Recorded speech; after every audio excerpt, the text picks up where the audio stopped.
शेरशाह सैयद हाजिर हूँ इल्म व आगही के सफ़र के साथ रेडियो FM 105 पर, और मेरे साथ हैं एमा मुईज़ और समन सिद्दीकी। आज एमा मुईज़ और समन सिद्दीकी कराची में बनने वाले साइंस म्यूजियम की सैर कराएंगी। उसके बारे में हम बाद में बात करेंगे, लेकिन उससे पहले मैं बड़ी दो अहम खबरों के बारे में बात करना चाहता हूं। सबसे पहले खबर है डॉक्टर रॉबर्ट मोंटेगोरी की, जो न्यूयॉर्क यूनिवर्सिटी के शोबे सर्जरी और आज़ा की पेवनकारी के सरबराह हैं। डॉक्टर रॉबर्ट मोंटेगोरी ने गुज़िश्ता हफ्ते एक ज़बरदस्त काम किया है। वो इतना ज़बरदस्त काम है कि उसके बारे में मैं आप सब लोगों को बताना ज़रूरी समझता हूं। लेकिन उनके काम से पहले जो मैं बताता चलूं कि डॉक्टर रॉबर्ट मोंटेगोरी खुद भी किसी और का दिल लेकर घूम रहे हैं। उनके खानदान में दिल की पैदाइशी बीमारी है, जिसमें दिल छोटी उम्र में काम करना बंद हो जाता है और आस्ता आस्ता बड़ा होकर के फेल हो जाता है। रॉबर्ट के वालिद का इंतकाल 52 साल की उम्र में हो गया। फिर जब वो खुद बीमार पड़े तो उनको भी किसी और का दिल लगा दिया गया और उनके दिल का इतना अच्छा ऑपरेशन हुआ कि आज वो इस वक्त न्यूयॉर्क यूनिवर्सिटी के इस बड़े हॉस्पिटल के शोबे सर्जरी और शोबे आज़ा की जो पेवनकारी है उसके सरबराह हैं। और गुज़िश्ता हफ्ते उन्होंने अस्पताल में एक ऐसा शख्स जो वेंटिलेटर पर था, यानी वो मर चुका था लेकिन वो उसको सांस की मशीन के जरिए जिंदा रखा गया था, वो दिमागी तौर पर इंतकाल कर चुका था और उसके गुर्दे भी काम नहीं कर रहे थे। डॉक्टर रॉबर्ट ने उस आदमी के वारिसों से बात की, जिन्होंने उन्हें इस बात की इजाज़त दी कि वो इस मरे हुए शख्स के गुर्दों की जगह पर एक ख़ास किस्म के सूअर का गुर्दा लगा दें। ये एक तरह का तजुर्बा था और डॉक्टर रॉबर्ट उस खानदान के बड़े शुक्रगुजार हैं जिन्होंने इस बात की इजाज़त दी कि जब उनके रिश्तेदार ने मरी जाना है, जैसे ही उसकी मशीन को बंद किया जाएगा तो उससे पहले अगर इस किस्म का कोई तजुर्बा किया जाए जिससे आगे के रास्ते खुल जाएं। उसके बाद डॉक्टर मोंटेगोरी की टीम ने कुछ ऐसे सूअरों की परवरिश की है जिसमें एक तरीका इलाज के जरिए ऐसे सूअर पैदा किए जाते हैं जिसमें वो जीन नहीं होता है जिसकी वजह से इंसानी जिस्म गुर्दे को मुस्तरद कर देता है। हम सब के जिस्म में एक ख़ास किस्म के जीन्स हैं और उन जीन्स का मकसद ये होता है, मिसाल के तौर पर मेरा ब्लड ग्रुप AB है और मुझे अगर किसी और का ब्लड दिया जाएगा जो कि मेरे खून से मैच नहीं करता है तो वो ना सिर्फ ये कि उस खून को मुस्तरद कर देगा बल्कि मुझे भी बीमार कर देगा और फिर मैं मर जाऊंगा। इसी तरह से अगर किसी आदमी के दिल में दिल के बदले में किसी और का दिल लगा दिया जाए, गुर्दा लगा दिया जाए, तो ये जीन उसको मुस्तरद कर देते हैं और ये एक बहुत बड़ा मसला है। इसी वजह से हम कहते हैं कि जो दिल या जिगर या गुर्दा जब पेवनकारी के लिए दिया जाए तो ख़ानदान के करीब तरीन अफराद का दिया जाए और उसके अलावा दूसरे लोगों का भी दिया जाता है अगर मुख्तलिफ टेस्टों के बाद उसकी शनाख्त हो जाती है कि इसमें या तो गुर्दे को या आज़ा को मुस्तरद नहीं करेंगे बल्कि उसके ज़रिए से शायद हमें कुछ दवाएं दे करके उस मुस्तरद होने को बताया जा सकेगा।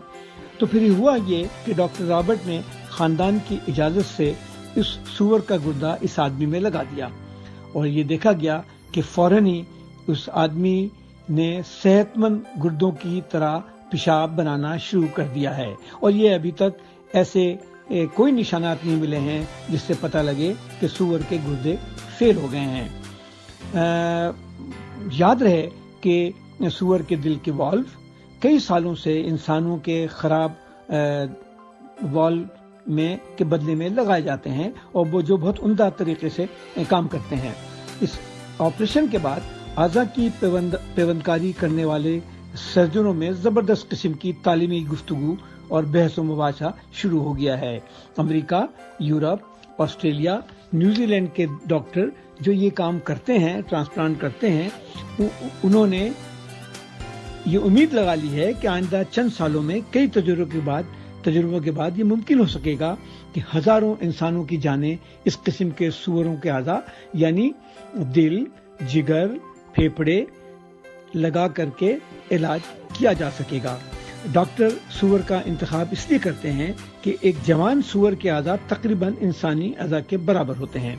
डॉक्टर रॉबर्ट मोंटगोमरी ने बीबीसी को इंटरव्यू देते हुए कहा कि मैं उन तमाम लोगों और उनके रिश्तेदारों का दर्द महसूस करता हूं जिनके प्यारे दिल, जिगर, गुर्दा, फेफड़ा और पित्ते की बीमारी की वजह से मरने वाले हैं, क्योंकि मैं खुद भी किसी और के दिल के साथ जिंदा हूं और ठीक काम कर रहा हूं। मुझे अंदाजा है कि जब ऐसे अज़ा की बीमारी होती है जिसके बदले में दूसरे अज़ा मिल सकते हैं तो उनके दिलों पे क्या गुजरती है। मुझे बड़ी खुशी है कि यह ऑपरेशन कामयाब हो गया है, लेकिन इस मरहले पर कहना बहुत ही अर्ली होगा, क्योंकि अभी हमें और मजीद इस किस्म के पेवनकारी करनी पड़ेगी। फिर हमें देखना पड़ेगा कि ये इंसान कब तक जिंदा रहते हैं और उनके जो गुर्दे लगाए जाएंगे या दिल लगाया जाएगा उनको वो मुस्तरद तो नहीं कर देते हैं। अगर ऐसा होने में कामयाब हो गया तो बहुत जल्द ऐसे सूअर मौजूद होंगे जिनके आज़ा को लेकर के इलाज किया जा सकेगा। अब इस सिलसिले में बहुत सी अखलाकी बहस भी शुरू हो गई है। बहुत से लोगों का ख्याल है कि इस किस्म की जो जानवरों से आज़ा की पेवनकारी की जाती है वो शायद अखलाकी तौर पर दुरुस्त नहीं है। जानवरों के आज़ा की जो पेवनकारी की जाती है उसे ज़ूनोसिस कहा जाता है और इस बारे में साइंसदान और डॉक्टर मुख्तलिफ ख्यालात रखते हैं।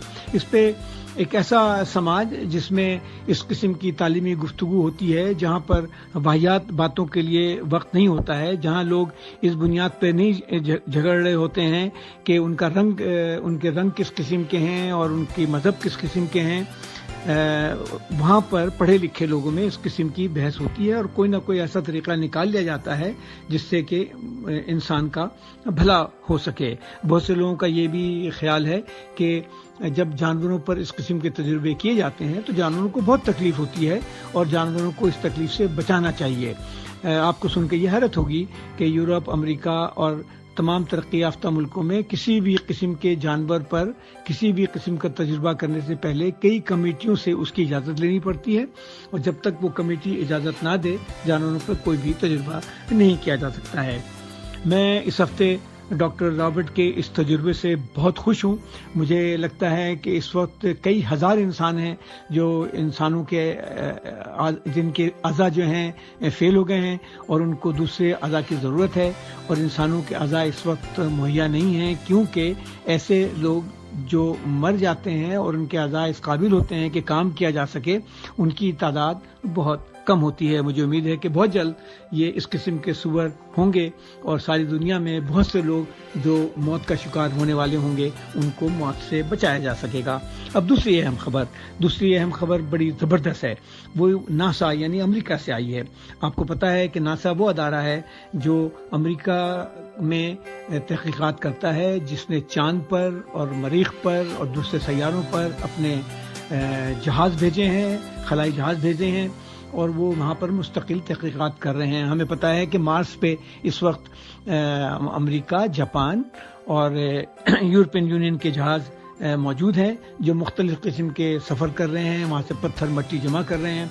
लेकिन इस दफ़ा नासा ने जुपिटर, जिसको उर्दू में मश्तरी कहते हैं, मुश्तरी पर के लिए 12 साल का एक मंसूबा शुरू किया है जिस पे अरबों रुपया खर्च होगा और ये खलाई जहाज़ बड़ी तेज़ी से मुश्तरी की तरफ जा रहा है और कई सालों के बाद जब मुश्तरी पहुंचेगा तो मुश्तरी एक ऐसा सैयारा है जिसके कई चांद हैं। उनमें से एक चांद जो बिल्कुल हमारे चांद की तरह है, जो मुश्तरी के चारों तरफ चक्कर लगा रहा है, उस चांद के ऊपर साइंसदानों को यकीन है कि वहाँ पर पानी मौजूद है और अगर पानी मौजूद होगा तो वहाँ जिंदगी भी होगी।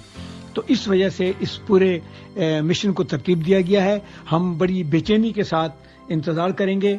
पता नहीं 12 साल का अरसे में क्या क्या वहाँ होगा और ये जब पहुँचेगा ये हमारा खलाई जहाज़ तो वहाँ जा कर के वहाँ की मालूमात भेजना शुरू करेगा, जिस तरह से मार्स से इस वक्त मालूमात आ रहे हैं। तो सामीन, इस हफ्ते के लिए 2 बड़ी अहम खबरें थीं।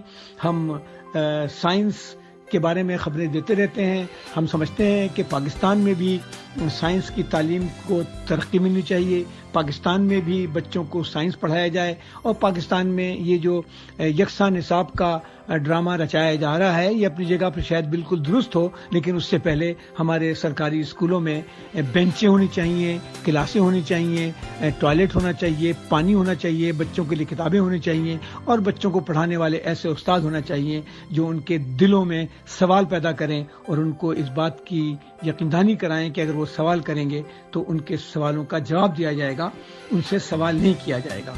तो इसके साथ ही हम एक वक्फा लेते हैं और वक्फे के बाद हम दोबारा हाजिर होते हैं एमा और समन के साथ।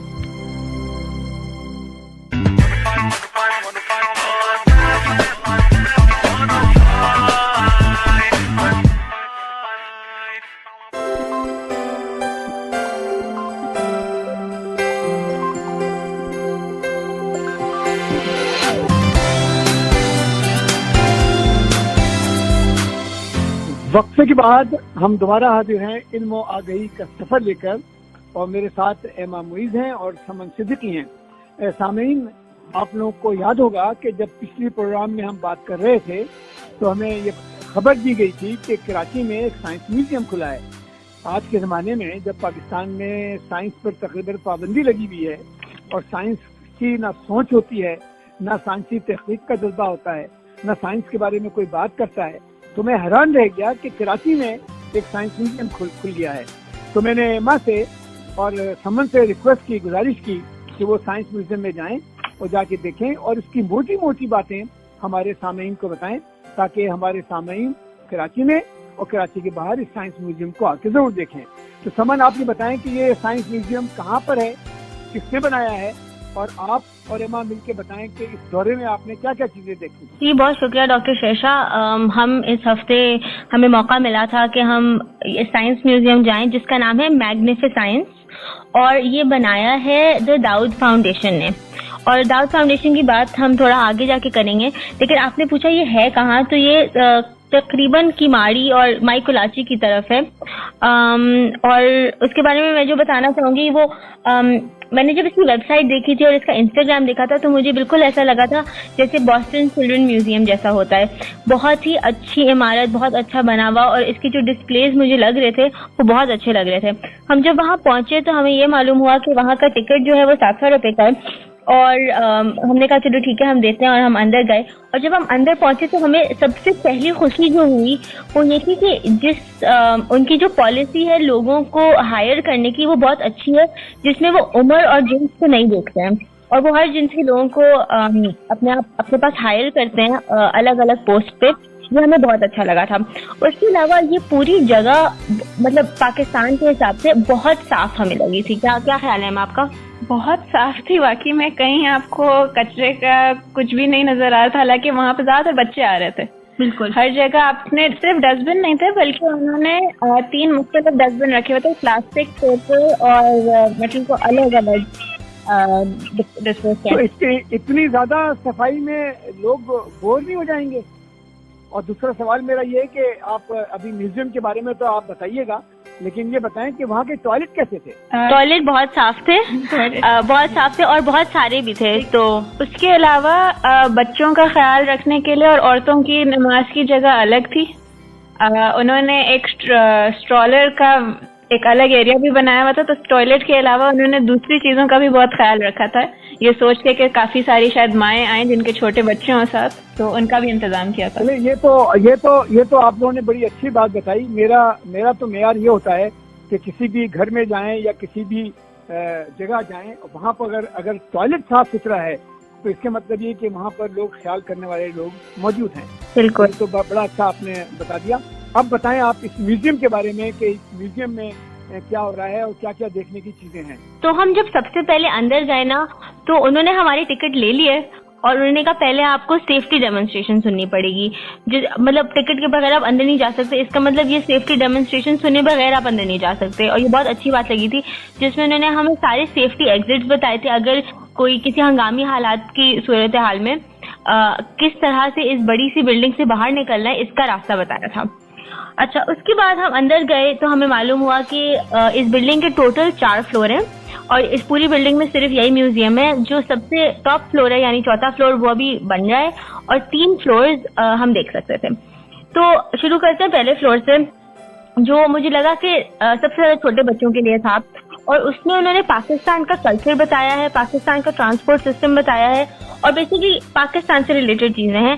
जैसे कि जो बिल्कुल बीच का एरिया था वहाँ पे एक तालाब जैसी चीज बनाई हुई थी और उसमें असल मछलियां भी छोड़ी हुई थी और जो कराची में मैंग्रोव फॉरेस्ट है समंदर के पास, वो वहाँ पे उसके बारे में बताया था। और एक और चीज जो मुझे बहुत अच्छी लगी थी पूरे म्यूजियम में, वो ये थी कि हर इंफॉर्मेशन, सारी मालूमाती बातें अंग्रेजी में भी लिखी हुई थी और उसकी ट्रांसलेशन उसी के सामने उर्दू में भी लिखी हुई थी, तो ये बहुत अच्छी बात थी। अच्छा, हम बहुत ज्यादा इनकी डिस्प्ले के बारे में नहीं बताएंगे इसलिए कि हम चाहेंगे हमारे सामने जाके देखें, लेकिन ऊपर से जो चीजें थी वो उन्होंने मैंग्रोव फॉरेस्ट के बारे में बताया हुआ था, वाटर के डैम्स के बारे में बताया हुआ था, उसके अलावा जो ट्रांसपोर्ट सिस्टम है उसके बारे में बताया हुआ था। एक कंस्ट्रक्शन जोन बनाया हुआ था जहाँ पे अलग अलग चीजें थी जिससे बच्चे खेल के सीख सकते हैं और एक छोटा सा कैफेटेरिया बनाया हुआ था। उसके बाद हम ऊपर चलते हैं। तो एमा, ऊपर हमने फिर क्या देखा? आपने कैफेटेरिया में कुछ चाय वाय पिया? नहीं, हमने चाय नहीं पी, हमने दूर से सिर्फ देखा था। ऐसे पता करना चाह रहा था कि महंगा है, सस्ता है, बहुत से लोग जाएंगे अगर दिन भर। हम लोग अपने सेफ्टी मेजर्स को जब बहुत गौर से फॉलो कर रहे थे हमने कुछ नहीं खाया। अच्छा, चलिए ठीक। हाँ, आगे बताएं। जी, उसके बाद जो इसके ऊपर वाली मंजिल थी, जो फर्स्ट फ्लोर थी, वहाँ पे वो मुझे बहुत दिलचस्पी क्योंकि बहसियत एक फिजिसिस्ट उन्होंने पूरा एक अलग लाइट का डिस्प्ले बनाया हुआ था, जो एक अंधेरा सा कमरा था जहाँ पे ऐसा लगता था कि लोग गायब हो जाते थे जाके। हम सबसे पहले वहाँ गए और उन्होंने यही डिम लाइट्स में मुख्तलिफ लाइट से रिलेटेड टॉपिक्स कवर किए हुए थे। उसकी भी हम ज्यादा डिटेल्स में नहीं जाएंगे, लेकिन आई थिंक बहुत मजा आया था। एक दो डिस्प्ले जिसकी मैं जरूर बात करना चाहूंगी वो ये थी कि एक कमरा था, उसको RGB रूम उन्होंने कहा था और RGB रूम का मतलब ये था रेड, ग्रीन और ब्लू। तो हर 2-2 या 3-3 सेकंड पे उस कमरे की लाइट तब्दील होती थी, या सिर्फ लाल लाइट होती थी, या सिर्फ नीली लाइट होती थी, या सिर्फ हरी लाइट होती थी। और उसकी जो दीवारें थी उस पर कुछ ऐसा वॉलपेपर था कि अलग अलग जानवर बने हुए थे। और मजे की बात डॉक्टर शेषा ये थी कि जैसे लाइट तब्दील होती थी ना, उसके ऊपर जो जानवर बने हुए थे वो भी तब्दील हो जाते थे। अब इसकी साइंस मैंने और समझने की कोशिश की। खैर, एमा को समझ में आ गई, वो फिजिक्स की स्टूडेंट है, तो एमा बताएगी। बेसिकली उसमें यह होता है कि आपकी जो कुछ सर्टेन वेवलेंथ्स होती हैं उस पर आपको कुछ इमेजेस नजर आते हैं। तो उन्होंने बजाय इसके कि ऐसे जानवरों को इस पेंट से बनाए जो आम रोशनी में नजर आए, उन्होंने ऐसा पेंट इस्तेमाल किया था जो सिर्फ लाल रोशनी में नुमाया हो और जो सिर्फ ये हरी रोशनी में नुमाया और नीली रोशनी में। तो इस वजह से जब लाइट बदलती थी कमरे में तो जो उसके ऊपर जो जानवरों की शक्लें बनी होती थी वो भी बदल जाती थी और हमारे कपड़ों के जो प्रिंट थे वो भी बदल जाते थे। जरूर। तो इसके मतलब ये कि आप अगर लाल कपड़े पहन के गए तो वहाँ पर आप ये कहे कि अपने आप को सब देख रहे हैं, इज इट राइट? हाँ, थोड़ा इस तरह का। और उसका जो प्रिंट था जो नॉर्मल लाइट में नजर आता है वो उस कमरे में जाके और हर जैसे उसकी बत्तियां तब्दील होती थी वो प्रिंट भी थोड़ा थोड़ा बदलने लगता था। अच्छा, उसके बाद एक और कमरा था जिसके बारे में मैं जरूर जिक्र करना चाहूंगी, वो था शैडो रूम। और शैडो रूम ये था कि जैसे कि मैं मिसाल देती हूँ कि अगर हम किसी रोशनी की जगह पे बैठे हैं तो कहीं से रोशनी आ रही है, कहीं ना कहीं हम लोग का साया पड़ रहा होगा, लेकिन हम जब वहां से हट जाएंगे जाहिर है हमारा साया हमारे साथ साथ चलता रहेगा। लेकिन वो शैडो रूम कुछ खास था। उन्होंने हमें एक दीवार के सामने खड़ा किया और एक ऐसे हुआ जैसे हमारी तस्वीर ली गई हो, लेकिन वहां पे हमारा शैडो फ्रीज हो गया। हम खुद हिल रहे थे लेकिन हमारा शैडो नहीं हिल रहा था।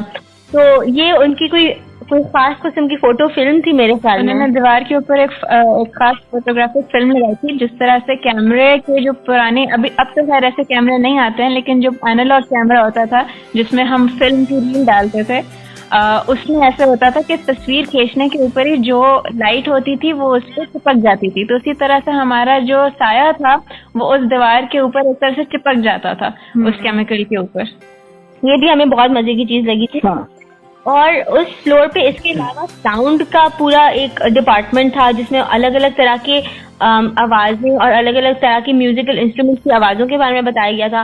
और जो बाकी आधा फ्लोर था वो ह्यूमन बॉडी यानी इंसान के जिस्म के बारे में था। तो उन्होंने समझाया था कि सर्कुलेशन सिस्टम और मस्कुलोस्केलेटल यानी जो हड्डियों का निज़ाम होता है और दिमाग का निज़ाम जो होता है उन सारी चीज़ों के बारे में। और बहुत इंटरैक्टिव था कि आपको देख के समझने में मजा आए, खास तौर पे छोटे बच्चों को।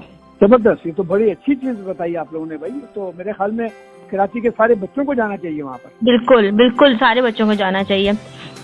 अच्छा, उसके बाद हम इसमें बहुत सारी चीजें थी जिसका हमने जिक्र नहीं किया है, लेकिन हम चाहेंगे कि हमारे सामईन जाएं और जरूर उनको देखें और टाइम निकाल के जाएं कि आपके पास 3 ये बताएं कि स्कूल के बच्चों के लिए कोई रियायती टिकट है या सबके लिए 400 रुपए है? नहीं, सबके लिए 700 रुपए, कोई रियायत नहीं है और मैं चाहूंगी वो कोई रियायत रखें। ये इन्होंने कुछ इनके शायद प्रोग्राम्स हैं जिसमें वो उन्होंने स्पॉन्सरशिप के बॉक्सेस डाले हुए थे कि आप डोनेट कर दें कि किसी आप एक मुस्तक बच्चे का टिकट स्पॉन्सर करें। तो उसके बारे में अच्छा, मतलब जैसे आप लोग गए नहीं है तो आप लोग गए हैं 2 आदमी, तो आप लोगों को चाहिए था कि 2 बच्चों के लिए आप लोग पैसे डाल के आते। चलिए अगली दफा हम जरूर डालेंगे। मैं जाऊंगा तो मैं 5 बच्चों के लिए अब मैं जाऊंगा अगले हफ्ते। आप लोगों के कहने की वजह से मैं अगले हफ्ते जरूर चक्कर मारूंगा और मैं कोशिश करूंगा कि मैं और मेरे दोस्त 5-5 बच्चों का वहाँ डाल के आए ताकि किसी लियारी के किसी बच्चे को वहाँ पर जाने का मौका मिले। बिल्कुल। और मलिर का कोई बच्चा जाए, सौदाबाद का कोई बच्चा जाए और उनको ये पूरा साइंस म्यूजियम देखने का मौका दिया जाए। मेरे ख्याल में अगर स्कूल वाले इंतजामिया से बातचीत करें तो शायद पूरे स्कूल को वो आने की इजाजत दें। शायद जैसे कि अमेरिका में होता है या बरतानिया में होता है कि उनको बहुत ही रियायत कीमत पर या बिल्कुल मुफ्त में भी दिखाया जा सकता है। मेरे ख्याल में अगर उनके कान में बात डाली जाएगी, ये अच्छे लोग हैं तो ये करेंगे। और बताएं कोई काबिल जिक्र बात जो आप बताना चाहते हैं पहले। बातें तो बहुत सारी बताने की, लेकिन एक चीज मुझे आपके इस बात से याद है कि हम जब वहाँ पहुंचे तो एक स्कूल आया हुआ था वहाँ पे, एक क्लास के हमें बहुत सारे बच्चे, दो स्कूल आए हुए थे और यूनिफॉर्म में बच्चे एक लाइन में नजर आ रहे थे अपनी टीचर्स के साथ। तो कुछ सिस्टम तो था स्कूल्स के आने का। लेकिन डॉक्टर शेषा, इसी के साथ हमारा वक्फे का वक्त हो गया है और हम इजाजत लेते हैं एक वक्फे की और वक्फे के बाद वापस आते हैं इल्म आगे के सफर के साथ।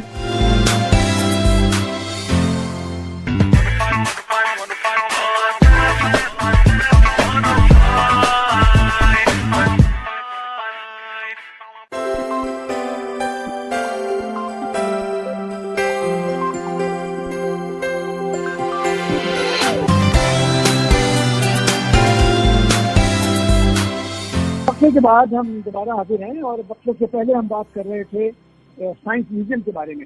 समझना, मेरे ख्याल में अभी भी साइंस म्यूजियम के बारे में कुछ बातें रह गई हैं, अगर आप इनके बारे में हमें बताएं। और उसके बाद मैं चाहूंगा कि आप हमें ये बताएं कि दाऊद फाउंडेशन क्या है और ये लोग क्यों इस तरह से कर रहे हैं। बिल्कुल, बहुत शुक्रिया डॉक्टर शेषा। तो हमने पहली और दूसरी मंजिल की बात की थी जो हम म्यूजियम गए थे देखने के लिए। अब हम चलते हैं तीसरी मंजिल की तरफ जो एमा की फेवरेट मंजिल थी मेरे ख्याल में, इसलिए कि वहाँ पे ज्यादातर फिजिक्स और मैथमेटिक्स के डिस्प्लेज लगे हुए थे। तो अगर हम मैथमेटिक्स की बात करें तो एक बहुत दिलचस्प डिस्प्ले था जो मैंने देखा और थोड़ी सी मैंने स्टेटिस्टिक्स पढ़ी अपने स्कूल में और फिर मेडिकल कॉलेज में। तो एक चीज होती है जिसको कहते हैं नॉर्मल डिस्ट्रीब्यूशन और उसका एक कर्व होता है नॉर्मल डिस्ट्रीब्यूशन का। तो उन्होंने इतने अच्छे एक मॉडल जैसा एक इंटरैक्टिव मॉडल बनाया हुआ था, एक मेज थी जो हिल सकती थी और उसमें छोटे छोटे बॉल्स थी और वो बॉल्स एक तरफ से दूसरी तरफ जा सकती थी और ये दिखाना चाह रहे थे कि अगर बिल्कुल रैंडमली चीजों को अरेंज किया जाए तो वो एक नॉर्मल डिस्ट्रीब्यूशन के पैटर्न में ही बन के निकलती है। और मतलब पढ़ा तो हमने इसको था, लेकिन इसको वाकई में होते हुए देख के ऐसा लगा कि हाँ ये तो किसी ने किया नहीं, ये तो खुद ही हो गया। तो वो देख के बहुत अच्छा लगा था। उसके अलावा उन्होंने चाइनीज मल्टीप्लिकेशन मेथड के बारे में बताया था और एक पूरी दीवार थी जिसपे हिस्ट्री ऑफ मैथमेटिक्स बताई थी कि कहाँ से शुरू हुआ, उसके बाद डिस्कवरी हुई, उसके बाद क्या डिस्कवरी हुई और आजकल की सबसे जदीद चीजें क्या हैं। जबरदस्त। तो रियाजी से मुझे बड़ी दिलचस्पी है और अगर रियाजी आपको आती है तो आपको बहुत कुछ आता है। तो आपने बड़ा अच्छा बताया मुझे। और कोई बात एमा बताना चाहती हैं आप इस सेक्शन के बारे में? बात एक्चुअली यही थी कि ज्यादा इतना बताने में तो मजा नहीं आता है क्योंकि स्कूल में रियाजी जो है वो बहुत ही ड्राई सब्जेक्ट समझा जाता है। तो यहाँ पे जो सबसे अच्छी बात थी वो रियाजी ड्राई नहीं है, रियाजी तो बहुत अकलमंदी की चीज है जी। उसका अफसोस की बात यही है कि क्योंकि जिस तरह से सिखाया जाता, पढ़ाया जाता हमारे स्कूलों में, तो इस वजह से जो है वो इतनी दिलचस्पी नहीं पैदा होती है बच्चों में। लेकिन यहाँ पे तो इसमें रियाजी का कसूर नहीं है, रियाजी पढ़ाने वाले का कसूर जी। तो ठीक है, यहाँ तक तो हम पहुँचे। मैं लोगों से दरख्वास्त करूंगा कि जरूर जा करके देखें। लेकिन इससे पहले कि समन आप हमें दाऊद फाउंडेशन के बारे में बताएं, आपने पता करने की कोशिश की कि इस म्यूजियम के डायरेक्टर और इंचार्ज साहब कौन है, ताकि हम उनको खत लिख सकें उनकी तारीफ का कि उन्होंने इतना अच्छा म्यूजियम बनाया है। मुझे ये तो नहीं पता कि अभी डायरेक्टर कौन है, लेकिन मैंने एक दफ़ा एक इवेंट अटेंड किया था जिसमें सबरीना दाऊद साहिबा जो हैं उन्होंने बात की थी। और दरअसल चंद साल पहले जब ये वापस आई थी, ये मेरे ख्याल से सुलेमान दाऊद साहब की शायद साहिबजादी हैं, मुझे एग्जैक्ट इसका मालूम नहीं है, तो वो शायद बाहर से पढ़ के आई थी और वो बहुत ज़्यादा स्टीम एजुकेशन के बारे में बात करती हैं। स्टीम कहलाता है साइंस, टेक्नोलॉजी, इंजीनियरिंग, आर्ट्स और मैथमेटिक्स। तो उनका उनका ये नज़रिया है कि जो हमारा तालीमी निज़ाम है उसको स्टीम एजुकेशन की तरफ आना चाहिए, जिसमें हम ये सारी चीज़ों को साथ लेके चलें। तो उन्होंने अपने स्कूल में चंद साल पहले एक 3 दिन का इवेंट रखा था मैग्निफिसेंस के नाम से, जिसमें ये छोटी छोटी इसी तरह की एक्टिविटीज़ थी जिससे बच्चों को खेल खेल के जरिए, डेमोन्स्ट्रेशंस के जरिए साइंस के बारे में बताया जाए। और एक ओपन इन्विटेशन था कराची के सारे स्कूल के बच्चों का। तो मुझे जो मालूम है वो ये है कि वो तो साल में सिर्फ एक दफा होता था, तो उससे बिल्डअप करते करते इन्होंने फिर ये साइंस म्यूजियम खोला है। जो हाँ बिल्कुल। और जो मैंने विकिपीडिया में पढ़ा था वो ये था कि 2016 से एक छोटा सा इदारा काम कर रहा था मैग्निफिसेंस मतलब के उसमें, और अभी सितंबर 2021 में जाके ये इनॉग्रेशन हुई है इस बड़ी बिल्डिंग की। अच्छा, और आप इनको इनके पूरे खानदान को मुबारकबाद देते हैं। अब आप जरा समन इस फाउंडेशन के बारे में बताएं, इसके बाद हम जरा सा बात करना चाहेंगे साइंस, चिल्ड्रन साइंस के बारे में। बिल्कुल। तो दाऊद फाउंडेशन TDF इसको कहते हैं, ये एक नॉट फॉर प्रॉफिट फाउंडेशन है, एक दाऊद फैमिली की बेस की, जो जिनका ताल्लुक कराची से है। और ये 1960s में शुरू हुई थी। अहमद दाऊद साहब ने इसको शुरू किया था, उसके फाउंडर थे। और आजकल जैसे कि एमा ने बताया तो उसकी CEO सबरीना दाऊद साहिबा हैं, और हुसैन दाऊद साहब उसके को चेयर हैं, और कुलसूम दाऊद साहिबा भी उसकी को चेयर हैं। अच्छा, अब इनका जो फोकस होता है ना वो उसका फोकस बेसिकली एजुकेशन पे है, यानी पढ़ाई लिखाई पे। इन्होंने एक Dawood college of engineering and technology बनाया था 1964 में, और अभी 2013 में उसका स्टेटस बदल गया है और उसको Dawood university of engineering and technology बना दिया गया है। उसके अलावा एक और चीज़ जो आपने ज़रूर सुनी होगी डॉक्टर शेषा, उसका नाम है KSBL, जो Karachi school of business and leadership है। ये बहुत बड़ा इदारा है जो लीडर्स और बिजनेसमैन की तालीम, बिजनेस की तालीम देता है। ये कराची में बेस्ड है और ये भी उन्होंने बनाया था। उसके अलावा बहुत सारे स्कूल्स हैं, मुजफ्फराबाद से लेके दरसानों में, जहाँ पे जो मलीर के पास है, जहाँ पे इन्होंने बहुत सारे स्कूल्स बनाए हैं, गवर्नमेंट स्कूल्स और पब्लिक स्कूल्स। और एक और जो नई चीज जो बनी थी कुछ साल पहले वो था TDF घर। अब ये TDF घर भी मैंने विजिट किया हुआ है। ये बेसिकली एक बहुत पुराना 1930 में बना हुआ एक मकान है ख्वाजा आजम के मज़ार के बहुत नज़दीक, और वो मेरे ख्याल में, मुझे नहीं पता इतने सालों शायद उसमें लोग रहते थे, लेकिन अब वो सॉर्ट ऑफ अ म्यूजियम बन गया है जिसमें लोग जा सकते हैं और वहाँ बैठ के मेरे ख्याल कुछ चाय शाय भी पी सकते हैं। और हर कमरा जो मैंने देखा है ये मैंने देखा है ये, और ये बहुत जबरदस्त इनिशिएटिव है। बिल्कुल, तमाम सारे अच्छे काम करने पर हम इनको मुबारकबाद देते हैं। और ये एक बहुत खतरनाक मगर अच्छा काम कर रहे हैं। हाँ। और खतरनाक काम ये है कि पाकिस्तान में तालीम फैला रहे हैं। हाँ। तो तालीम फैलाना पाकिस्तान में बड़ा खतरनाक है, क्योंकि हर कोई तालीम और साइंस और मैथमेटिक्स के खिलाफ है, रियाजी के खिलाफ है। क्योंकि लोगों का ख्याल ये है कि रियाजी पढ़ करके आदमी बैठ जाता है। तो ये तो बहुत अच्छा किया आपने बता दिया। अब एमा आप बताएं, हम आज कुछ बात करना चाह रहे हैं सिटीजन यानी शहरियों के साइंस के बारे में। जी, मैं सिटीजन साइंस के बारे में बात करना चाह रही हूँ। और सिटीजन साइंस जो है वो उसको काफी नाम से जाना जाता है, क्राउड साइंस भी कहते हैं कुछ लोग, सिविक साइंस भी कहते हैं। लेकिन इसका जो पूरा कॉन्सेप्ट है सिटीजन साइंस का, शहरियों की साइंस का, वो ये है कि आम शहरी जो है वो किस तरह से साइंस की तालीम में अपना एक हिस्सा डाल सकता है। तो आम शहरी यानी जो शायद साइंसदान ना हो, वो कैसे इसमें जिनको साइंस की तालीम शायद नहीं मिल सकी हो, या साइंस की आला तालीम नहीं मिली हो, तो इसमें उनका साइंसी जहन तो हो, साइंसी जहन तो शायद हो या सोचते तो हो, क्योंकि साइंस का तो मतलब एमा यही है ना कि आप पूछें कि वाई, व्हाट, वेयर, हु, इस तरह की बात करते हैं ना। साइंसदान तो इस तरह की बात करते हैं, तो सवाल करते हैं। तो जिनके पास सवाल है लेकिन उन्हें साइंस पढ़ी नहीं है, तो वो कुछ साइंस के बारे में बात करना चाहें तो करें। यही मतलब कहने का। जी, तो ये कॉन्सेप्ट एक्चुअली तकरीबन कोई 30 साल पहले शुरू हुआ था। एक इंग्लिस्तान के एक साइंसदान थे एलन इरविंग के नाम से, और उनका यही कहना था कि जो है वो साइंस जो हम कर रहे हैं, वो साइंस कितनी बड़ी फील्ड्स हैं, वो जो है जो विशेष आम शहरी की ज़रूरियात या आम शहरी की शौक़ों उनको एड्रेस करे, और वो शहरी जो है वो खुद साइंटिफिक नॉलेज में या साइंटिफिक इल्म बढ़ाने में उसमें अपना हिस्सा डाल सके।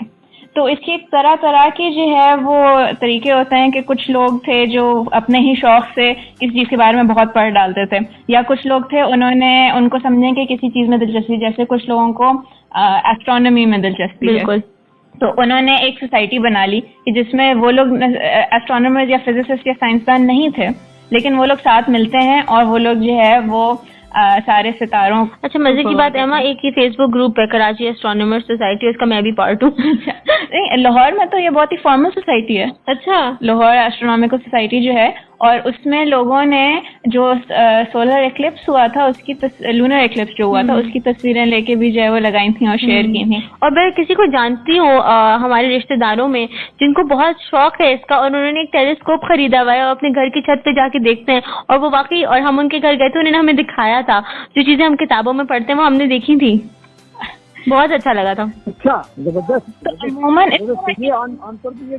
ये टेलीस्कोप कितना महंगा होता है? डिपेंड करता है कि आप किस साइज का ले रहे हैं और उसकी स्ट्रेंथ क्या है और उसका फोकस कितना है। लेकिन जो मामूली किस्म का टेलीस्कोप जिससे हम बहुत ज्यादा नहीं लेकिन चीजें देख सकें, लेकिन मेरे $100 से कम का मिल जाना चाहिए एक बच्चों के लिए। $100 से मतलब 15-20 हज़ार मिल जाना चाहिए। हाँ। और बताएं इसके बारे में। मुझे इसमें बहुत दिलचस्पी है क्योंकि यूजुअली जिस तरह से समन ने बताया कि कराची एस्ट्रोनॉमिकल सोसाइटी है, ये सब है, तो इनका फोकस ज्यादातर साइंस आउटरीच की तरफ होता है कि कैसे आम लोगों को साइंस के बारे में बताया जाए। लेकिन मुझे जो दिलचस्पी है वो इसमें है कि आम शहरी साइंस की तालीमात और साइंस के इल्म बढ़ाने में कैसे जो है वो काम कर सकते हैं। और इसके बहुत इंटरेस्टिंग प्रोजेक्ट्स हैं जो दुनिया में मुख्तलिफ चल रहे हैं या हुए हैं, खास तौर पे माहौलियाती साइंस में, जो एनवायरमेंटल साइंसेस आपकी होती हैं, और ये एंटोमोलॉजी की जो फील्ड है, जो ये कीड़े मकोड़ों की तालीम है, उसमें बहुत ज्यादा होता है। जैसे कॉर्नेल यूनिवर्सिटी का एक लेडी बग प्रोग्राम था जिसमें उन्होंने स्कूल के बच्चों को टिप्स दी, उन्होंने पूरा एक कैटलॉग दिया था कि किस तरह से आप ढूंढने, और वो उनको दिलचस्पी थी कि वो 9 डॉट्स वाली लेडी बर्ड ढूंढने, क्योंकि वो बहुत रेयर होती थी। तो स्कूल के बच्चे और सब, उनके पास एक उनको क्राइटेरिया मिला था और उन्होंने ढूंढी और इससे उनका डेटाबेस बढ़ा। इसी तरह से मैंने अभी 2 साल पहले UCL में इंग्लैंड में एक बिग कॉम्पोस्ट एक्सपेरिमेंट किया था, ये देखने के लिए कि जो प्लास्टिक जो मार्केट में अवेलेबल थे, ये कह के कि ये जो है वो कंपोस्ट में हो जाएंगे, वो उसके क्लेम्स चेक करना चाह रहे थे। और इस सब का फायदा ऐसे होता है कि देखें, ये एक अकेला साइंसदान या एक साइंटिफिक टीम के लिए ये सब काम करना बहुत मुश्किल है। तो वो क्या करते हैं कि साइंसदान जो है वो गाइडलाइंस बनाते हैं और वो आम लोगों से इनपुट के साथ एक बहुत बड़ा डेटाबेस जमा कर लेते हैं। अच्छा, इसमें आम लोगों का भी कोई फायदा होता है या बस उनका इंटरेस्ट होता है? ज्यादातर ये वॉलंटियर बेस्ड ही होते हैं। लेकिन अभी मैं नासा और नार्जियो की वेबसाइट्स पे गई थी, तो उनके भी काफी सारे ये क्राउड साइंस और सिटीजन साइंस प्रोग्राम्स चल रहे हैं। जैसे नेशनल ज्योग्राफिक्स का एक है बर्ड सेंसस के नाम से, जिसमें जो है वो दुनिया में आप जहाँ पे भी वहाँ की वाइल्ड बर्ड्स के ऊपर उनकी इंफॉर्मेशन जो है वो जमा कर रहे हैं। और उसके अलावा एक और उनका है कि जिसमें वो आप अपने लोकल एरिया की वाटर क्वालिटी को चेक कर रहे हैं। और बहुत अच्छा, ये जो बात आप लोग कर रहे हैं, तो आज के ज़माने की सिविल साइंस के बारे में बात कर रहे हैं, शहरियों की साइंस के बारे में। मैं ऐसी आपसे बात करते करते सोच रहा था कि हजारों साल पहले पता नहीं कहाँ पर कौन लोग बैठे हुए होंगे जिन्होंने पहली दफा पहिया याद किया होगा। हमें नहीं पता है कि पहिया किसने बनाया है, सिटीजन नहीं किसी ने बनाया होगा। गोल की एक चीज भी होगी, कोई गोल पत्थर दिया होगा, उस पर कोई दरख्त का तना या लकड़ी रखी होगी, फिर उसको घुमाया होगा। तो ये भी एक सिटीजन साइंस का ही शायद नतीजा हो। और एमा और समन, आपको पता है कि अगर पहिया नहीं होता तो आज दुनिया में शायद कोई काम ही नहीं हो सकता था। जी डॉक्टर शेषा, यही हमें एक वक्फा लेना पड़ेगा। वक्फे के बाद हम दोबारा हाजिर होते हैं FM 105 पे इल्म आगे के सफर के साथ। हमें इजाजत दें।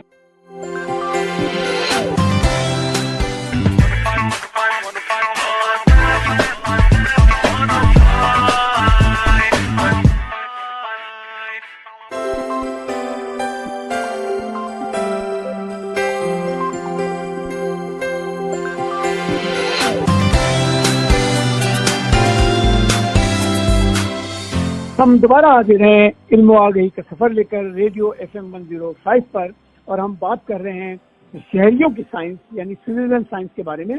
और हम बात कर रहे थे बीच में पहिए के बारे में कि पहिया किस तरह से ईजाद हुआ होगा। और जो लोग ये प्रोग्राम सुन रहे हैं, खासतौर पे बच्चे जो प्रोग्राम सुन रहे हैं, उन्हें जरा सोचना चाहिए कि साइकिल के पहिए से लेकर के हवाई जहाज का पहिया और मशीनों में घूमने वाले गोल से पहिए से लेकर के सारे पहियों का जिंदगी में कितना अहम किरदार है। तो एमा, आप इसी बारे में बात करते हुए कोई एक आखिरी बात करना चाह रही थी सिटीजन साइंस के बारे में, जरा उसके बारे में बताएं। ये बताना चाह रही थी कि इस सब का बहुत फायदा भी होता है जो जब आप आम शहरी को इन्वॉल्व करते हैं। अमेरिका में एक केस है कि एक 8 साल की बच्ची थी, उसका इसी तरह से यही कीड़ा मकोड़ों में बहुत उसकी दिलचस्पी हुई और उसकी नॉलेज इतनी बढ़ गई थी कि उसको जो है वो दूसरे एंटोमोलॉजिस्ट ने माहिर मतलब कहा कि ये तो जो है वो कीड़े मकोड़ों की माहिर बन गई है। और उसका 8 साल की उम्र में उसने पेपर को ऑथर किया क्योंकि उसका उस उम्र में इतना बढ़ चुका था। जबरदस्त, ये तो बहुत उम्दा बात आपने बताई। तो हमें भी चाहिए कि अपने इलाके में, मोहल्ले में आपस में मिलजुल करके साइंस की बातें करें और अपना वक्त ऐसी मकाना हरकतों में ज़ाय ना करें जिसमें हमारे इल्म में, अकल में, दिमाग में, शऊर में इजाफा ना हो। क्योंकि अगर तालीम होगी तो हमें अकल आएगी तो हम तरक्की कर सकेंगे। और जो हर अक्टूबर में हमें अफसोस होता है कि हमें कोई नोबेल प्राइज नहीं मिलता, तो नोबेल प्राइज नहीं मिलेगा। हाँ, तो आप कुछ और भी बताना चाह रही हैं माँ जी? तो शहरी साइंस पे मुझे एक तारीखी किरदार है, उनका ख्याल आया। उनका नाम था मैरी एनिंग और इनकी सन 1799 में इनकी पैदाइश हुई थी इंग्लैंड की डॉर्सेट काउंटी में। और ये काफी एक गरीब खानदान में इनकी पैदाइश हुई थी और इनके वालिद जो हैं वो एक बढ़ई थे, लेकिन वो अपनी आमदनी में थोड़ा सा इजाफा करने के लिए फॉसिल्स जमा करते थे समंदर के पास। और यही सब करते करते 12 साल की उम्र में मैरी एनिंग और उनके भाई को एक इंतहाई नायाब डायनासोर की फॉसिल मिली जिसका नाम था इचीसोरस करके। आई थिंक, मुझे याद नहीं आ रहा सही से कि उसकी प्रोनाउंसिएशन कैसी होती है। और उसके बाद उनकी दिलचस्पी इसमें इतनी बढ़ी फॉसिल कलेक्शन में, और इनका जरिया आमदनी भी यही बन गया कि ये पूरी जिंदगी अपनी फॉसिल्स ही जमा करती रही, मुख्तलिफ तरह की। उनको कुछ यही पुराने डायनासोर्स की मिली, जो प्री हिस्टोरिक जो आपका टाइम था, उस वक्त के जो जानवर थे आपके समुद्री जानवर और डायनासोर टाइप, उसकी इनको फॉसिल्स मिली। और इनकी नॉलेज और इनका इल्म इतना वसी था कि ये एक हड्डी को देख के पहचान जाती थी कि ये जो है वो किस कलेक्शन ऑफ जानवरों की कौन सी क्लासिफिकेशन से ये आती है। क्या बात है। तो इतनी जानवरों की दर्जाबंदी में मिसाल के तौर पर अगर उनको कोई चील की हड्डी मिल जाए तो वो कह सकती थी कि चील की हड्डी है, तोते की हड्डी नहीं है। जी, लेकिन ये तो चील और तोते तो अभी हमारे मौजूदा जानवर है ना, ये तो पता नहीं कदीम जमाने के जानवरों की पहचान कर लेती हूँ। हाँ, नहीं, मैं मिसाल के तौर पर बता रहा था। इस पे मुझे एमा याद आया कि अभी कल अगर आप BBC के उर्दू वेबसाइट पे जाएं तो आप देख के हैरान रह जाएंगे कि कल ही पेरिस में एक डायनासोर का नीलाम हुआ है जिसको एक खानदान ने दरियाफ्त किया था, और अंदाजा लगाएं कितने का नीलाम हुआ होगा फॉसिल? तकरीबन 12 मिलियन पाउंड का 12 मिलियन पाउंड का फॉसिल एक प्राइवेट पार्टी ने खरीदा है, और उसको खरीद के वो अपने घर में उस ह्यूज डायनासोर को लगाना चाहते हैं अपने घर। तो ये डायनासोर की बात सजाना चाहेंगे जी, सजाना चाहते हैं। गो के जिसने बेचा है उसने कहा कि मुझे पैसों की जरूरत है, वरना मेरा दिल ये करता है कि किसी ऐसी जगह पे लगाया जाए जहाँ पर आवाम इसको देख सके। अच्छा, और बताएं आप मेरी अमीन के बारे में कुछ और बताना चाहती हैं? जी, इनकी यही एक खास बात है क्योंकि इनकी अगर आप वैसे इनकी जिंदगी देखें तो इनकी तालीम भी बहुत मुख्तसर थी। इन्होंने शायद इनको मौका भी नहीं मिला अपनी स्कूल की तालीम मुकम्मल करने का, लेकिन इनके अपना एक जज्बा था कि ये जब भी ये बेचती थी ये फॉसिल, क्योंकि उनको जाहिर सी बात है वो करना पड़ता था अपने हालात की वजह से, लेकिन ये जब भी किसी जियोलॉजिस्ट को या किसी प्रोफेसर को कहती थी, ये जितनी भी इनको इल्म मिलता था वो उसको फौरन लिख लेती थी, और उनका इल्म फिर बात ये है कि अगर माँ बाप बच्चों में ये शौक पैदा करें कि बच्चे सवाल करें और सवाल का जवाब तलाश करें, तो इसी किस्म के बच्चे पैदा होते हैं। यकसा निसाब से कुछ नहीं होता है। यकसा निसाब से क्या होगा? यकसा निसाब तो बड़े स्कूलों में कुछ और पढ़ाया जाएगा और छोटे स्कूलों में कुछ और पढ़ाया जाएगा, लेकिन सारे बच्चों में, जैसे कि हम बार बार कहते हैं कि यूरोप और अमेरिका की तरह क्रिटिकल थिंकिंग यानी तनकीदी सोच उसके अंदर आ जाए, तो मेरी जैसे लोग पैदा होते हैं, और जो 6 साल की बच्ची जिसके बारे में आपने बताया वो पैदा होते हैं। ये तालीम का तरीक़ेकार होता है जिसकी वजह से इस किस्म के लोग पैदा होते हैं। आपका बहुत शुक्रिया कि आपने इनको ढूंढा और ढूंढ के लाई और इनके बारे में इतनी बातें बताई। मुझे इनके बारे में बिल्कुल भी पता नहीं था, तो मैं प्रोग्राम के फौरन बाद वेबसाइट पे जाकर के इनके बारे में पता करने की कोशिश करूंगा और देखूंगा कि इतनी छोटी उम्र में इनको ये शौक पैदा हुआ, और वो एक बढ़ई यानी लकड़ी काम करने वाले बंदे की बेसाहबजादी थी, और उन्होंने कितनी बड़ा काम ये किया। और इनकी जिंदगी में दूसरा वजह ये भी था कि वो खातून थी। हाँ, और क्योंकि उस जमाने इन्होंने जो चीजें दरियाफ्त की थी, इनका नाम तक को ऑथर नहीं करते थे साइंसदान अपने पेपर में। हाँ, उस जमाने में तो कॉलेजों में लड़कियों को दाखिला नहीं दिया जाता था। जैसे हमारे मुल्क में हालात हैं आजकल के 60-70% लड़कियां स्कूल जाती ही नहीं है क्योंकि पाबंदी लगा दी जाती है, और अगर पढ़ लेती हैं तो जरूरी नहीं है कि उनको काम करने की इजाजत दी जाए। तो उस जमाने में तो इंग्लैंड यूरोप का यही हाल था कि वहाँ पर लड़कियों को स्कूल जाने की इजाजत ही नहीं दी जाती थी। तो गरीब औरत थी तो और भी ज्यादा उनका फायदा उठाया जाता था। बिल्कुल। तो बात कहने की ये है कि गुर्बत जहालत को रोक नहीं सकती है अगर आपके अंदर उमंग हो, जज्बा हो। और मैंने बहुत से बच्चों को देखा है जो गरीब होने के बावजूद उन्होंने बड़ी तालीम हासिल की है, और हमें बड़ा शुक्रगुजार होना चाहिए दाऊद फाउंडेशन का कि हमारे शहर में एक ऐसा म्यूजियम बनाया है जिसमें दूसरे लोग भी आ सकें। और मैं बड़ा इस प्रोग्राम के जरिए उनसे दरख्वास्त करूंगा कि इसमें एक स्कूल के बच्चों के लिए बहुत बिल्कुल मुफ्त ना हो लेकिन बहुत सस्ता रेट रख दिया जाए कि जुमे के दिन या मंगल के दिन या हफ्ते के दिन सिर्फ स्कूल के बच्चे आएंगे और उनको बहुत ही सस्ते में वो लोग देख सकेंगे। हम दोबारा इस म्यूजियम की तरफ आ गए हैं, तो चलते चलते मेरे ख्याल में वक्त कम हो गया है। आप दोनों मुझे ये बताएं कि इस म्यूजियम में सबसे दिलचस्प और सबसे अहम और सबसे अच्छा आपको क्या लगा? तो मुझे जो एरिया जो सबसे दिलचस्प लगा था वो ऑप्टिकल इल्यूजन्स का था, जिसको आंखों का धोखा भी कहा जाता है। तो उसमें काफी सारे ऑप्टिकल इल्यूजन्स है जिसमें उन्होंने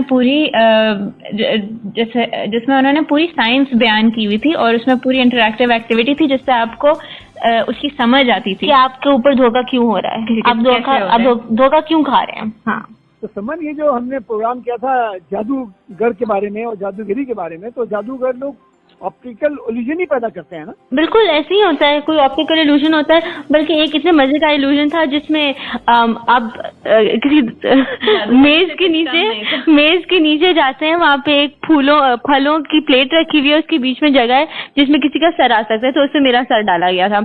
और जब बाहर से देखते हैं तो वो नीचे ऐसा लगता है कि मैं हूँ नहीं, सिर्फ मेरा सर है, इससे कि आईनों को कुछ इस तरह से लगाया गया हुआ था उस कमरे में। तो उसकी तस्वीर हमने ली थी जिसमें ऐसा लग रहा है कि समन का सिर्फ सर बचा है और कुछ भी नहीं। और एक शुक्र है कि आपके सर को कुछ नहीं हुआ, वरना आज हमारा प्रोग्राम नहीं होता। हाँ, मुश्किल हो जाता जरा प्रोग्राम करना। एक और जो मेरी सबसे अच्छी चीज जो मुझे बहुत अच्छी लगी वो एक एंटी ग्रेविटी रूम था, या ऑल्टर्ड ग्रेविटी रूम उसको कह सकते हैं, जो कमरा थोड़ा सा जिसको कहें तिरछा था, थोड़ा टिल्टेड कमरा था। अच्छा, अब दूर से अच्छा मुझे नहीं पता था मैं किस कमरे में जा रही हूँ, मेरी एमा ने और मेरी एक और दोस्त गई थी और उसी का ओ समन इधर आओ, तो मैं उधर गई तो मैं उस कमरे में दाखिल हुई और ऐसा लगा था जैसे ग्रेविटी नहीं होती जो जमीन को हमें जमीन की तरफ खींचती है, ऐसा लगा था ग्रेविटी का डायरेक्शन बदल गया है और अब मैं किसी साइड डायरेक्शन में खींची जा रही हूँ और कि दुनिया ही टेढ़ी हो गई है एकदम से और आप जमीन की तरफ गिरे चले जा रहे हैं। बिल्कुल, और मुझे लगा कि बहुत मतलब अमेजिंग बात है इन्होंने कि बहुत ही ताकतवर मकनातीस यानी मैग्नेट्स लगाए हुए हैं कि जिसकी वजह से ग्रेविटी ही बदल दी गई है। तो बड़ी मुश्किलों से उस कमरे से हम निकले बगैर गिरे हुए और फिर बाहर आके उसकी जब एक्सप्लेनेशन पढ़ी तो वो कुछ इस तरह की एक्सप्लेनेशन थी कि उस कमरे का सारा फर्नीचर जो उन्होंने रखा हुआ था या पेंटेड था वो भी तिरछा था और उसकी जमीन भी तिरछी थी। तो इसकी वजह से हमारा दिमाग इसको इस तरह से इंटरप्रेट करती है कि हम किसी टेढ़ी दुनिया में हैं और दुनिया हमारी वाली थी, बस उन्होंने उसको आर्किटेक्चरली इस तरह बनाया हुआ था बगैर किसी मैग्नेट के, बगैर किसी मकनातीस के, कि वाकई ऐसा लग रहा था कि हम किसी और तरफ हमें गिरना चाहिए। अच्छा, जबरदस्त जबरदस्त, ये तो बड़ा अच्छा आप लोगों ने दौरा कर लिया और सब कुछ देख लिया और मुझे बड़ी खुशी है कि आपने हमारे सामीन को सब बताया भी है। और समन कितना टाइम रह जाता है हमारे पास बातचीत करने के लिए? हमारे पास तकरीबन 4 मिनट रह गए हैं, 2 मिनट रह गए। ठीक है। एक आखिरी बात मैं ये करना चाहूंगी कि हम जब निकल रहे थे तो वहाँ पे एक गिफ्ट शॉप भी थी जिसको बुक स्टोर कहा जा रहा था, लेकिन वहाँ पे किताबें बहुत कम थी। तो मैं चाहूंगी कि वहाँ पे किताबें हों, मौजूद हों, कि साइंस से रिलेटेड जो बच्चे को खरीद सके उन चीज़ों के बारे में जिन चीज़ों के बारे में उन्होंने देखा है। और दूसरी चीज़ जो मैं अच्छी लगी थी मुझे, वो आखिर में उन्होंने हमें एक लंबा सा फॉर्म दे दिया था जो फीडबैक फॉर्म था और वो चाहते थे कि वो हम उनको बताएं कि हमारा एक्सपीरियंस कैसा था और हम किस तरह से उसको इम्प्रूव कर सकते हैं। तो मैंने और एमा ने तो बहुत दिलचस्पी से उसको मेरे ख्याल 5-10 मिनट लगा के पूरे फॉर्म को भरा।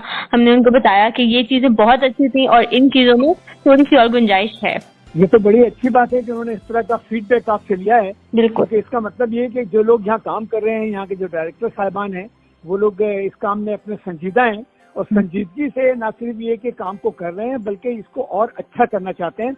हाँ, मेरी तो बड़ी ख्वाहिश है कि पाकिस्तान के हर शहर में इस किस्म के म्यूजियम हो, साइंस म्यूजियम हो और बायोलॉजी का म्यूजियम हो, हर तरह के म्यूजियम हो ताकि लोग देखें और समझें कि क्या कह रही? मैं कह रही हूँ हिस्ट्री का म्यूजियम भी हो, स्पेस का म्यूजियम भी। बिल्कुल बिल्कुल, तारीख का हिस्ट्री। आप लोगों में से पता नहीं मोहनजोदाड़ो कौन गया है? मैं मोहनजोदाड़ो गया हूँ। वहाँ पर जो छोटा मोटा एक म्यूजियम मोहनजोदाड़ो के बारे में है वो इतना अच्छा है कि मैं आपको क्या बताऊँ। कभी कभी मेरा दिल करता है कि मोहनजोदाड़ो की म्यूजियम का टाइप का एक म्यूजियम मैं मलिर में बना दूं ताकि हमारे कराची के लोग मलिर में जाकर के उस म्यूजियम को देख सकें। जी, तो हमें तो बहुत अच्छा लगा और आज का शो भी मेरे ख्याल में उम्मीद है कि हमारे सामीन को पसंद आया होगा और वो जरूर जाके इस म्यूजियम को विजिट करेंगे। तो हमारे इल्म आगही के सफर का वक्त खत्म हो रहा है, हम आखिरी स्टेशन पर आ गए हैं और इस स्टेशन पर दोबारा से एमा और समन आप दोनों का बहुत बहुत शुक्रिया, सामीन का शुक्रिया और वो टेक्निकल हजरात जो FM 105 में हमारी मदद करते हैं इस प्रोग्राम को बनाने में, उनका शुक्रिया। और आखिर में 2 अपीलें हैं। एक अपील कराची के बच्चों और पाकिस्तान के बच्चों से है कि अपने अपने शहर में जाके म्यूजियम को देखें और दूसरी अपील दाऊद फाउंडेशन के इस साइंस के म्यूजियम बनाने वालों से है कि आपका बहुत शुक्रिया, आपने हमारे कराची में इतना अच्छा म्यूजियम बनाया, लेकिन हमारी आपसे दरख्वास्त है कि पाकिस्तान भर के बच्चों के लिए इस म्यूजियम में जरूर रियायत दें ताकि सारे बच्चे आके इस म्यूजियम को देखें और खुश हों। और आखिर में इस पूरे म्यूजियम को साफ सुथरा और टॉयलेट को साफ सुथरा रखने का बहुत बहुत शुक्रिया। शुक्रिया एमा एंड शुक्रिया समन। बहुत शुक्रिया।